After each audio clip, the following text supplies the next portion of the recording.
I am so pleased to introduce our first conference speaker. HEDNA at Home is honored to have Katie Moro, Vice President of Data Partnerships at Travelclick, an Amadeus company, back with us today as our keynote speaker.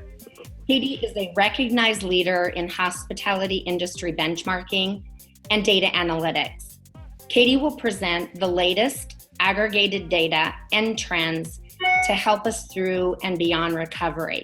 And remember, Katie will be taking questions following her session. Thank you and welcome once again, Katie. Thank you so much, Audrey, for having me back. I'm just going to go ahead and start my video there. So I think it's amazing, right, since June, how much has changed, yet how much has stayed the same. I'm sure we all feel that way right now. What I'm going to do is talk about the data, like Audrey mentioned, our future on the books data that we collect from about 30,000 hotels globally. And we'll look at some trends around channel and talk about, how do you continue to prepare for recovery and work through this time with so much uncertainty. So when we met back in June, I talked a lot about the leisure traveler and how that was really helping a lot of markets drive occupancy. And with people back in school in many places or virtual school, we're not seeing as much of that leisure travel. And so now, how do we handle that? How do we work together as an industry to make sure that we can continue to drive more business and grow occupancy? So I thought it was quite interesting. I did not talk to Sebastian much before today, but I feel like we'll cover 3 of the pillars that were mentioned that he discussed with the board this past week. So data and analytics, channel information, as well as revenue management. So without further ado, I'll get going here and we'll look at some data. Let me see if I can get the screen to move. There we go. So based on who we had registered for the event today, I picked out some key markets and we'll look at market performance and similar data across the different markets. I'll do just one quick slide of group outlook. I don't want to end on a negative note. I want to make sure that we end positive. So I'll give you a little bit of a hint there. And then very quickly, just considerations for building your recovery roadmap. So I do this on all of the webinars that I host just to kind of get you thinking about what can you do now with this data as you go back to your jobs. And like Audrey mentioned, I will save time for Q&A. So I think I have a few extra minutes compared to June. So I'm hoping that we have some time for Q&A because I know there was a lot of questions last time, and that's my favorite part, is being able to answer your questions. So here we go, market performance. Katie, so I don't think you're sharing your screen yet. Oh, shoot. Well, luckily, we haven't shown anything good yet. Let's see if I can try that again. Thanks, Sebastian. You're welcome. Is it there now? I can okay, perfect. Yep, I see it. Okay, perfect. Thank you. Okay, so what we're looking at here is the worldwide booking activity. So in blue, you can see the number of reservations. In orange, the number of cancellations, and then what that yields are the net reservations in gray. And so when we spoke in June, I showed you this same chart. I think it's very telling just to be able to see where we were at the beginning of this year, where we ended up really in the beginning of COVID in March, and you can see how we were negative net reservations, so more cancellations than bookings then. And definitely as you move into some of the summer months, you can see an increased number of reservations. And it was positive in many places, especially in the United States, where we saw quite a bit of occupancy growth in markets that we don't typically talk about, but there was definitely people traveling. So as we get closer to the end here, so if you're looking as of 9/27, so the week of September 27th, there were 7.3 million new reservations made. There were 1.6 million cancellations, and that yielded a 5.7 million net reservations. So if you're looking at the past 3 weeks, you're kind of seeing a little bit of a drop off in net reservations. Cancellation seems to be pretty flat, mostly because most cancellations happened long ago, but the new reservations are not growing as much. So like I mentioned, not as much leisure travel, even though there is still some, not as much. And so, you have to try to make up for that in the different segments. So that, unfortunately yields less new reservations.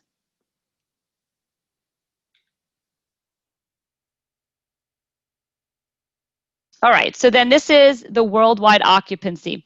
So I struggle sometimes with showing occupancy, to be honest, mostly because the booking window is so short. 0 to 7 days is really where we're seeing it, and really 0 to 3 days. And I'll look at some of that by channel in just a minute. But I do think it's still important to understand the occupancy, and I know that this is obviously a metric in our industry that we're used to looking at, right? So I did want to show you this. So this is transient and group sold. So this doesn't include any group block information, but it does include any picked up group reservations. So you can see that this year is in blue and last year is in orange. And obviously last year's occupancy much higher than what we're looking at today. It's really about half. And then you can see as we look out into the future months, it gets closer, right, towards the end of the year, but I always, say that with caution, again, because that booking window is so short, as we get closer, if the reservations don't come in, and we'll talk about that in a minute, the base business, then that gap is going to widen. So although, if you're looking at your own pace information, you may see I'm pacing okay compared to last year looking out towards the end of the year, but if we don't see the reservations start to come in soon for the end of the year, then that gap is going to widen. Okay, so I do want to show, like I said, a little bit of occupancy information, but we will talk about bookings as well. So what I show here is October 4th through December 31st. So through the rest of the year, what are we looking at from an occupancy standpoint? And on the left-hand side, you're looking at really the high-level regions of the world. And then from the country standpoint, these are some of the countries that I'll be talking about today and deep diving into today. So if you look, South Pacific really leads from an occupancy standpoint, but a lot of that, sometimes can be deceiving. It can be still being used for, housing, different people associated with COVID, if people are quarantining, those types of things. North America is second, really at about 9% occupancy, and that's being led by the United States. And you can see on the right-hand side, the United States is a little over 9% occupancy. And then you can take a look at some of the other regions if you're located there to understand what, from an occupancy standpoint, should we be expecting as we move into the last quarter of the year. And it really is about the lack of group, right? And this is one reason that I have to remain cautious in showing this type of data, is that the booking window is really short. So if we looked at next week's occupancy, it would probably be higher. But when you talk about the fact that we don't have that group-based business that we're used to towards the end of the year, when you average the occupancy across these 3 months, it comes down a lot. All right, so starting with the US. So I'm sure if you've been on any of the webinars I've hosted so far, you recognize the left-hand side box there. So this is our net reservation activity. And I think, again, this is really, to me, the sign of recovery. Are we there yet, or are we not? And, I read an article a few weeks ago that talked about search data being the number one way to understand recovery. And it's one way, right? But I disagree with it being the best way to understand what's going on, because I can tell you, I am searching for a European trip for next year because I am adamant that I will be in Europe next year. However, I'm not booking, and I have no idea if I'll be able to be in Europe next year, right? So I have this plan in my head, and I'm going to continue to search. But what we're seeing is the search is not translating into bookings, and the bookings, obviously, as we all know, are more domestic and coming in 0 to 7 day prior to arrival. So what I'm looking at here, again, looking at the week of 9/27, so that whole week, there were 3.6 million reservations, net reservations made for the US. Down from, if you look at January, close to 8 million is where we were prior to COVID. So you can see we're still kind of in the mix as to where we were in the summer, but week over week we've lost some net reservations. So something we need to be mindful of, we need to continue to watch for. And again, like Sebastian talked about, I can sit here and talk about data all day, but hotels definitely need to be thinking outside of the box, using creativity to try to find ways to generate demand, in such a tough time to do that. And so if I'm kind of looking at some of the major markets, not necessarily the cities that have the highest occupancies, but I picked the cities where we have the most hotels and, typically the cities that we're looking at from an occupancy standpoint. So you see Los Angeles, a little over 8% is leading. A lot of that, probably due to the fires and housing firemen and things like that. So again, I don't know if that's true demand or if that's just kind of the nature of what's going on in California. Atlanta at about 8%, New York City about 7%. So you can see there if you're in Dallas or Houston, a little bit lower, but still kind of on par with some of the other major markets. So I think that in June, this was the first time that I ever talked about this slide, and I think I just had one of them. So now it has become a staple for me. I believe that this is the most important data that a hotelier can have right now to understand how you need to be setting your hotel up to drive occupancy and understanding how to market yourself on the different channels and who's producing in your market, in your competitive set. So what I'm looking at here, I'm going to start with that 0 to 7 day on the left so I can explain a little bit about what we're looking at if this is the first time you've seen it. So transient on the far left in the 0 to 7 day booking window, that's all of transient. So right now in the United States, we are booking about 90% of the transient business that we booked last year in the 0 to 7 day booking window. So if that's all we had was a 0 to 7 day booking window, we would be looking pretty good. 90% of what we did last year, and we know last year was such a great year. However, and I'll come back to the channels in just a second.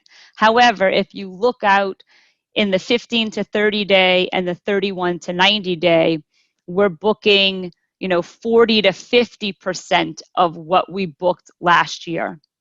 And so like I mentioned, we're not getting that base business on the books. We don't have business being booked or 40% of what we booked last year in the 30 to 90 day booking window. So again, we're just not seeing that base business on the books that allows for the hotels to have demand, adjust their strategies and drive bookings closer to arrival. So that's what we're really, as an industry, what we need to see come back are those bookings in that window.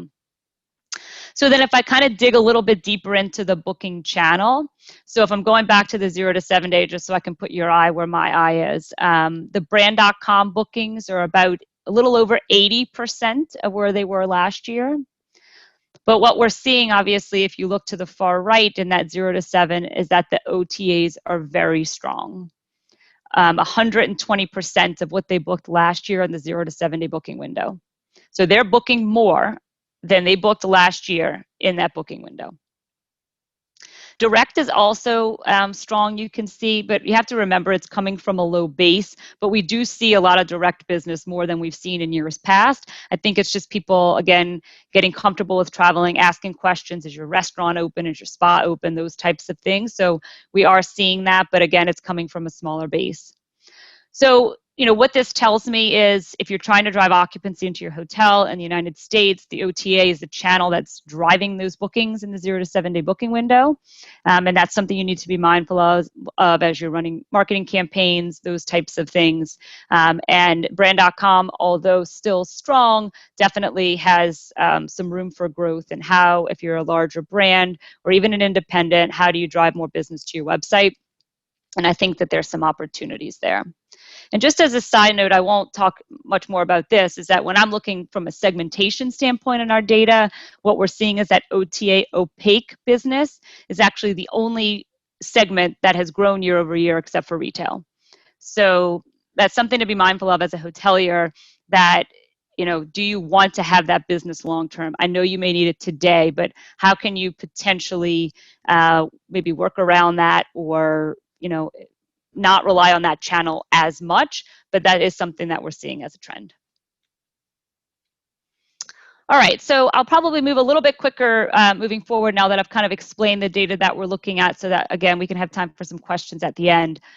So for Canada, I know Sebastian mentioned about border closures. My family is in Canada. I can't get there. So I know it's hard in some cases, or in some places, to be able to ever get back to where you were last year with some of the restrictions that are in place. So still, I would say for Canada, being that you can really travel mostly within Canada, not doing as bad as I guess it could be, but definitely since the summer months, there's been a drop off in reservations. So it'll be interesting to see, without the international travelers coming to ski in some of the big markets in Canada, what will happen as we move into the winter. So it's definitely something to continue to watch, to see if there's opportunities there, if they're making any changes to border closures, those types of things. It's definitely important to keep your finger on the pulse if you're in Canada, to understand, who can you market to, or is it really just domestic travelers that will be coming to your hotel potentially.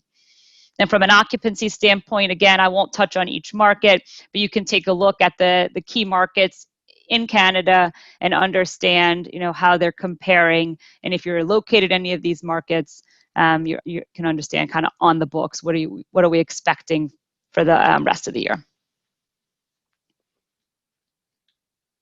All right, and then Canada. So again, same information that we saw. So overall transient up about 70% of last year in the 0 to 7 day booking window. And here, direct and OTA, it's a very similar story. I think that, a lot of consumer behavior seems to be similar, where they're either a little bit more concerned calling the hotel, or maybe less concerned and booking a last minute trip on an OTA. And that's why I think you see really those numbers, numbers rise there. So China, I don't know if we have anybody on the call from China, but I always just like to look at this because, obviously China was impacted first by COVID. You can tell by looking at the left-hand side, where they were having more cancellations than bookings really at the beginning of last year, so mid-January. And then really the rest of the world is about that mid-March period, where you saw that negative. So you can kind of see where China has come since then. Pre-COVID, about 1 million reservations, and you can see that there were times in September where they had more net reservations than they did in January at the beginning of this year, pre-COVID. Right, it could be seasonal, so it's kind of hard to compare that. We'll have to start to look at, year-on-year comparison there. But they did have very strong time periods in September. I've seen that by, listening to some of the brands talk about good numbers in China, some group coming back, those types of things, corporate travel. But obviously still a lot of opportunity in China, based on more international travel. Right now it's mostly domestic. But you can see that week of 9/27 with 804,000 net reservations. They actually declined pretty drastically week over week there. So I'm not sure what that has to do with, but again, it'll be interesting to continue to watch that. And looking at some of the major markets, Beijing, Shanghai, Shenzhen, you can look at what they should be expecting right now for the occupancies for the remainder of the year. But as we talked about with that short booking window, we expect those to grow as we come into each week. And then China here, so you can see, again, in that 0 to 7 day booking window, they're very strong, actually picking up more in that 0 to 7 day booking window than they did last year on the transient side. And again, similar story, looking at direct and OTA as the leaders. But what you can see is in that 8 to 14 day, that 15 to 30 day, they are about 80% of what they picked up last year. And so that's what I'm talking about when you think about, China, people saying, positive recovery, higher occupancies. It's because they're picking up in those longer booking windows than we are so far outside of China. So, once we start to see that trend change, then I think we'll start to see some stronger occupancy numbers and, better situation for the hotels. And so this is why it's really important, because it's constantly changing, right? So I may have shown this slide in June, but the numbers are totally different. And as a hotelier, it's very important, again, that you're keeping your finger on the pulse. What's changing from a booking window standpoint in my market, and how am I going to adjust my strategy and get creative to be able to capitalize on some demand that may be coming at different time periods on different channels than I've typically been focused on. So here, Germany, I realized that I didn't show Germany on that first slide, so I apologize for that. But here we do have some information on Germany. So the week of 9/27, they had 96,000 net reservations, and pre-COVID, they were, closer to 300,000. So definitely still a long way to go, but kind of consistent really throughout the summer months into now, and hopefully we'll continue to see that grow. I know that this time of year typically is bigger in Germany for Oktoberfest and fun events like that. So I know it's having an impact on some of the hotels there, that they're not having these large events. So again, it's that creativity that's going to be really necessary to try to fill in some of the gaps that you're used to having in big events and fall festivals that typically drive the occupancy in Germany in some of the major markets these months. So you can see Berlin, Hamburg, Munich, kind of where they're sitting throughout the rest of the year from an occupancy standpoint. Hamburg actually is pretty strong, relatively speaking, compared to other markets at a little over 12% occupancy. And so here again, you can take a look, especially if you're in Germany, what's going on here from a booking channel standpoint by lead time. So you can understand again, and somebody probably will ask this question, but of course we have this data by smaller markets. You could always reach out if you're interested in understanding in Berlin, what is this breakdown? And if I'm in Berlin as a hotelier, what should I be doing? How should I be marketing on the different channels based on what's coming into the market, what's coming into my competitive set?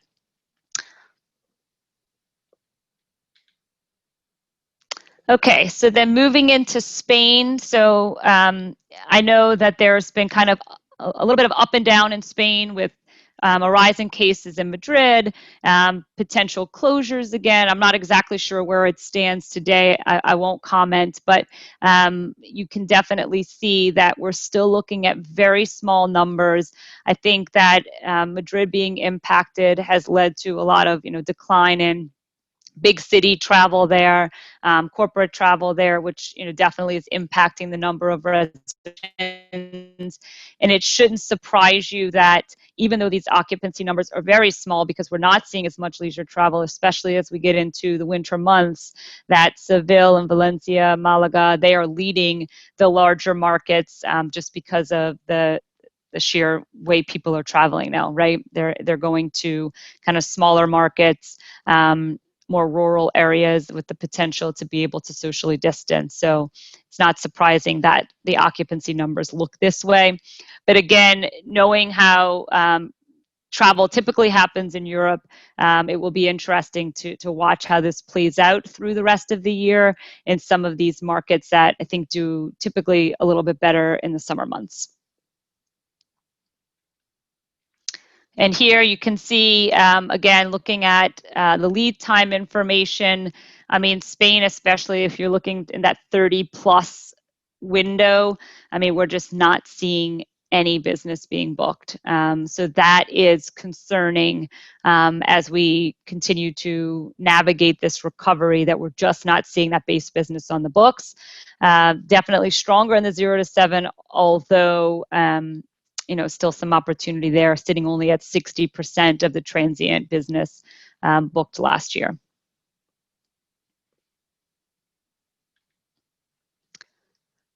All right, so then the UK, again, I think kind of up and down here with the rise in cases, and so the impact to travel, definitely being felt.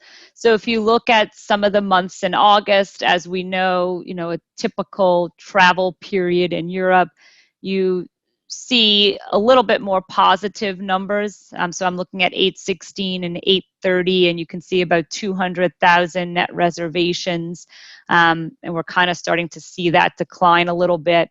So again, I think based on the impact of COVID in the UK and border restrictions that are in place or may come back in place if they're not there right this second, that will be interesting to see how that impacts the numbers as we move through the fall and into winter. And so you can see on the right-hand side, looking at some of the smaller markets like Leeds and Bristol, stronger occupancies than in London, which is pretty consistent outside of China globally, right? Where the major markets are not seeing the numbers that they're used to because obviously the lack of group and the lack of corporate travel.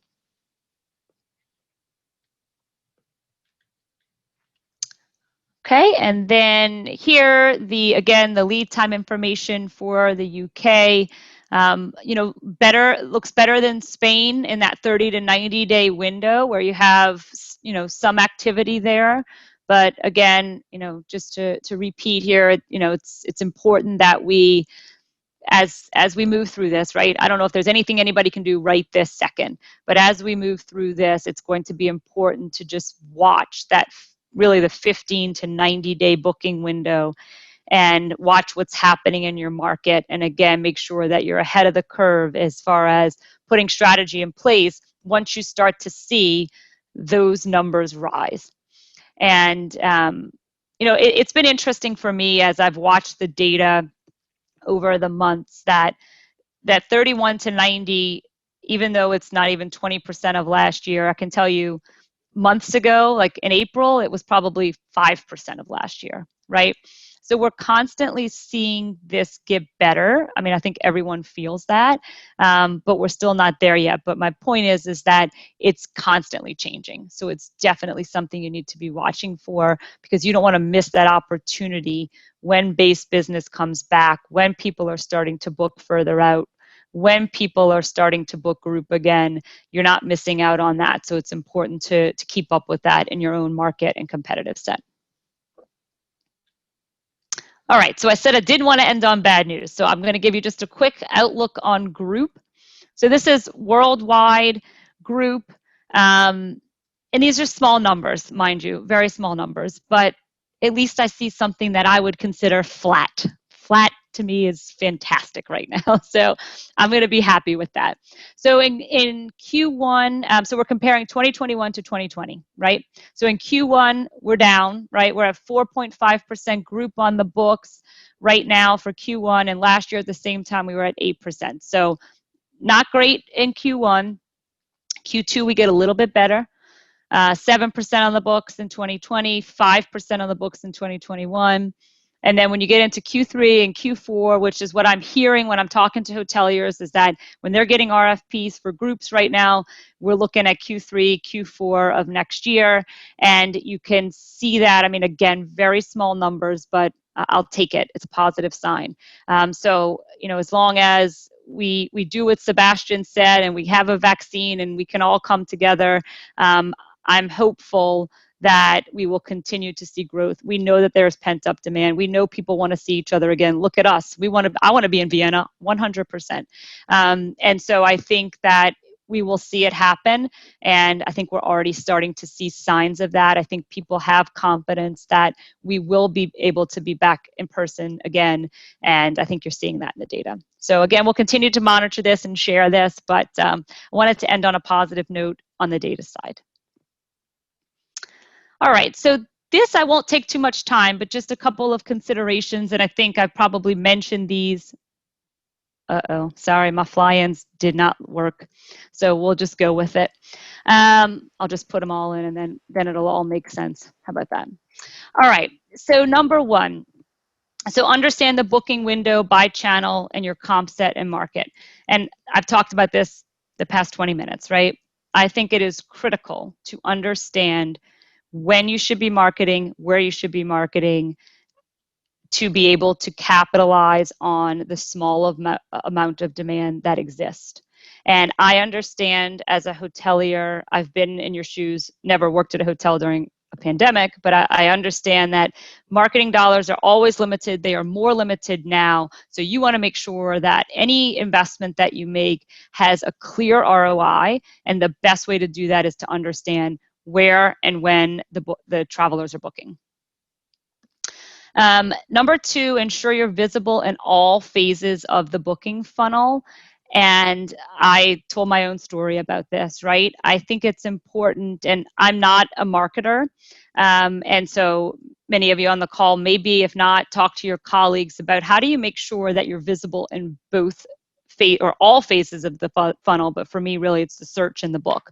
And so right now, I'm looking for my European vacation. I'm looking at hotels. How do I make sure that my hotel is in front of me, Katie, trying to book thinking about the reservation, and then how do I make sure that the hotel is back in front of Katie when she's ready to book, 6 months prior to her trip. So that's I think more important than ever is how are you visible in all of the phases, but specifically those two phases. And then evaluate changes in your market demand, feeder markets, and competition activity. I mean, this is just, again, keeping your finger on the pulse. What's changing? Are you seeing any group demand come into the market? Are you seeing travel for Thanksgiving if you're in the US, or Christmas if you're really anywhere in the world? Any of these time periods, are you starting to see activity? If so, how do you capitalize on that? And then understanding, I think feeder market information is really important. I understand that most travel right now is domestic. And so if, I'm in New Orleans, so if I'm in New Orleans, where are people traveling from? Where should I be spending my maybe commercial dollars on? Those types of things to be able to get people to come to New Orleans if people are already traveling here to start with. So I think all of those insights are extremely important. I know that as a hotelier, we talk about analysis paralysis, but right now, I feel like it's really critical to make sure that you have enough data and the right data because you are having to think outside of the box and think very differently than you have to me any time that I can remember. So I think it's really important that we have the right data and are utilizing it to the best of our abilities. And here I have this. I'll share the deck with Audrey and the team, but we do have a crisis management page up on Amadeus's website that has a ton of information, lots of different playbooks to help you through the recovery. So if you're interested in that, there is the link. You will get the presentation to be able to click on the link. Or of course, if you already have contact with anyone at Amadeus, you can reach out to them. And all right, Q&A.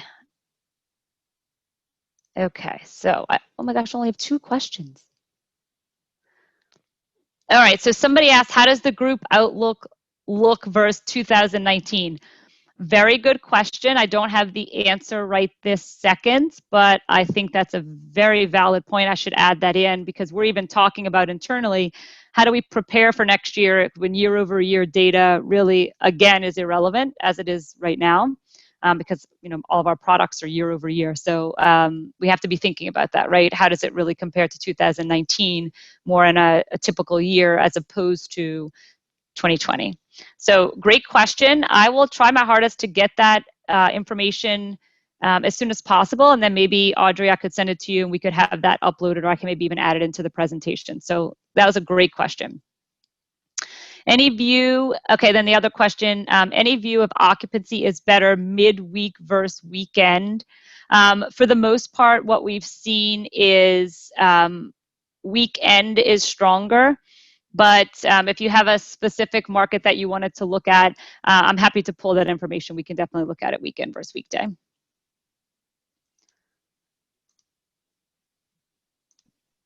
Okay, I think I answered both in the Q&A. And let me just make sure. Okay, so a couple of people, just one on the chat. How are the rates 60 to 90 days out? Guido, I'm assuming you're meaning publicly available rates. I'm going to have to look into that for you. I don't know. I mean, what we're seeing for the most part, right, is that there is a lot of discount offers, not advanced purchase. Really, no one's running advanced purchase rates anymore. But what we're seeing, like I mentioned, is in that 0 to 7 day booking window, there's a lot of rate dropping. A lot of reliance on OTA opaque and a lot of rates dropping. I actually wrote an article recently, well, it's probably not recently, probably sometime in the summer, that talked exactly about this. And even some markets that were seeing strong demand, like Destin, Florida, as an example. I mean, they were seeing 80+% occupancy many weeks in the summer, and still 0 to 7 day, the rates were just dropping. And again, this is, you know, something I caution, right? Because we know as an industry, it's very hard to recover on rate. It takes many, many years to recover in ADR. I know that that's very easy for me to say sitting here in my house that don't drop your rates, because I know that people are trying to pay their employees and all of these things. So I can totally appreciate that. But if there's any way, if you can look at your data and understand that there's demand, if there's any way that you can hold on to rate by providing more value to the customer, if it's a lot of local travel, you know, potentially including valet parking or those types of things. If there's any way to keep the rate higher by giving value, and you know that there's demand and there's no need to drop rate, then you know, I would try my hardest to do that. But obviously, if you're running 10% occupancy and you're just trying to get people in the hotel, then, I mean, I understand the strategy.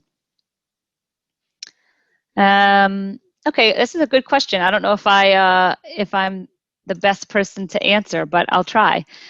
Is there a data source you do not have access to that, if you were able to tap into it, would better illuminate current state and recovery?